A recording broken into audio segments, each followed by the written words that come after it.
நிலங்களை சோறு போடுற மண் அழிச்சு எங்களுக்கு எந்த தொழிற்சாலையும் வேண்டாம். ஏன்னா எங்க வருங்கால சந்ததியினர்களுக்கு சோறு போடுகின்ற மண்ணு நம்ம விட்டு செல்வது நம் கடமை. இப்ப எல்லாத்தையும் அழிச்சுக்கிட்டு வருங்காலத்துல யார்கிட்ட போய் பிச்சை எடுக்க போறீங்க? வெளிய நாடுகளுக்கு அங்க போய் தாய்லாந்துல சோறு விளைக்கிறாங்க.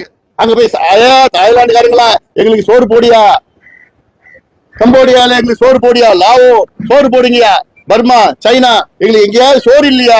நாங்க எல்லாத்தையும் மண் அழிச்சுட்டு எல்லாம் பில்டிங் கட்டிட்டோயா, ஃபேக்டரி கட்டிட்டோயா, எங்களுக்கு சோறுக்கு வழி இல்லையான்னு பிச்சை எடுக்க போறீங்களா?